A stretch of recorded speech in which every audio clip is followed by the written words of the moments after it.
আসসালামু আলাইকুম। East West এই চ্যানেলে আমাদের যারা দর্শক রয়েছেন তাদের উদ্দেশ্যে সমকালীন টপিকগুলোর মধ্যে হতে ট্রান্সজেন্ডার টপিকটি নিয়ে আসলে আমরা একটু ডিসকাস করতে চাই। আমরা যে বিষয়টি লক্ষ্য করেছি যে একটা লম্বা সময় ধরে বাংলাদেশে কিন্তু ট্রান্সজেন্ডার বিষয়টিকে সহজীকরণ করার একটি অপচেষ্টা কিন্তু দীর্ঘ সময় ধরে চলছে। ব্র্যাকের কার্যক্রম আমরা দেখেছি, আড়ংয়ের কার্যক্রম দেখেছি, কিন্তু সম্প্রতি এই পবিত্র ঈদ উল ফিতর উপলক্ষে যে টিভি নাটকগুলো তৈরি হয়েছে তার মধ্যে অভিনেতা জোভান কর্তৃক অভিনীত নাটক রূপান্তর, সেটার মধ্যে আমরা ট্রান্সজেন্ডার ইস্যুকে তুলে নিয়ে আসতে, এটিকে স্বাভাবিক করে দেখাতে এবং বাংলাদেশের মতো মুসলিম সংখ্যাগরিষ্ঠ দেশে ট্রান্সজেন্ডার ইস্যুটিকে একেবারে স্বাভাবিক এবং সামাজিক একটি অংশ হিসাবে দেখানোর কিন্তু একটি অপচেষ্টা করা হয়েছে। এবং এখানে প্রাসঙ্গিকভাবে কিন্তু ওয়ালটনের প্রসঙ্গ এসেছে এবং আমরা যেটি দেখতে পেয়েছি যে ওয়ালটনের যে স্মার্ট ফ্রিজ তারা কিন্তু এই নাটকে স্পন্সর করেছে,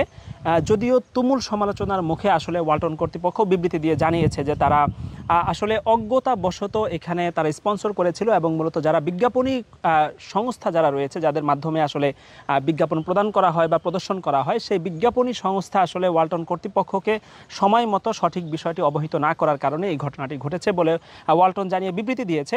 তবে সেই বিবৃতিতে কিছু মানুষ আশ্বস্ত হলেও আমরা অধিকাংশ মানুষ আশ্বস্ত হতে পারিনি। কারণ হচ্ছে ওয়ালটন না হয় এখানে তারা অজ্ঞতাবশত স্পন্সরশিপ করেছে, কিন্তু আমরা যেটি দেখেছি যে ওয়ালটনের যে কিছুদিন আগে একটি মিট আপ হয়েছিল সেটির স্ক্রিনশট আমরা হয়তো এখানে ভিডিওতে যুক্ত করে দিব। সেখানে আমরা দেখতে পেয়েছি যে যারা আগত অতিথি ছিলেন তাদের জন্য একটি ফর্ম পূরণ করতে হয়েছে এবং সেই মিট আপের যে ফর্ম, সেই ফর্মের মধ্যে তিনটি ক্যাটাগরি সেখানে ছিল, একটি হচ্ছে মেল, একটি হচ্ছে ফিমেল এবং একটি হচ্ছে ট্রান্সজেন্ডার। ওয়ালটন কর্তৃপক্ষ তারা যদি ট্রান্সজেন্ডার ইস্যুতে তাদের সাথে সমব্যথী বা সেই প্রক্রিয়ার অংশ তারা না হয়ে থাকে, তাহলে তারা তাদের ফরমের মধ্যে মেল ফিমেলের পাশাপাশি তারা ট্রান্সজেন্ডারকে কেন যুক্ত করবেন? হিজড়া যেটি রয়েছে, যেটিকে আমরা তৃতীয় লিঙ্গ বলে থাকি, সেটি না হয় যুক্ত করা যায়, কিন্তু হিজড়া এবং ট্রান্সজেন্ডার আমরা জানি এবং বৈজ্ঞানিকভাবে বিজ্ঞানীরাও পর্যন্ত বলছেন যে ট্রান্সজেন্ডার এবং হিজড়া সম্পূর্ণ ভিন্ন বিষয়। তো যেখানে ওয়ালটন তাদের মিট আপের মধ্যে গেস্টদের জন্য সেখানে তারা ট্রান্সজেন্ডারের অপশন রেখেছে, এর মানেই হচ্ছে ওয়ালটন ট্রান্সজেন্ডারে তারা কিন্তু একরকম বিশ্বাস করে। এবং আরেকটি লক্ষণীয় বিষয় হচ্ছে যে বাংলাদেশে যারা এলজিবিটি বা এই যে ট্রান্সজেন্ডার ইস্যু বা এই যে বিষয়টা, বাংলা নামটা আমি এখানে উচ্চারণ করতে চাচ্ছি না, এই আন্দোলনের সাথে যারা যুক্ত,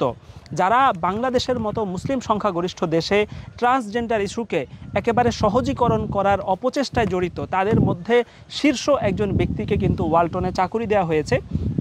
এবং তার যে লিঙ্কডইন প্রোফাইল রয়েছে সেই প্রোফাইলের ডিটেলসে কিন্তু লেখা রয়েছে যে সেই ব্যক্তি ওয়ালটনে উচ্চ পদে কাজ করছে, চাকরি করছে। এবং আমরা অনুসন্ধান করে খোঁজ নিয়ে দেখতে পেরেছি যে ওয়ালটনের মধ্যে আসলেই বেশ কয়েকজন এলজিবিটি কিউ এবং বেশ কয়েকজন ট্রান্সজেন্ডার আন্দোলনের সক্রিয় কর্মী তারা ওয়ালটনে চাকরি করছেন। প্রশ্ন হচ্ছে যে ওয়ালটন যদি না জেনে বিজ্ঞাপনে অংশ নিয়ে থাকে, সেটি নিয়ে যদি তারা ক্ষমা চেয়ে থাকে এবং তারা যদি মনে করে যে বাংলাদেশের যারা এলিট সমাজ তারা ছাড়া আপামর জনসাধারণ, যাদের ঘরে ইলেকট্রিক পণ্য মানে ওয়ালটন, যাদের ঘরে ওয়াশিং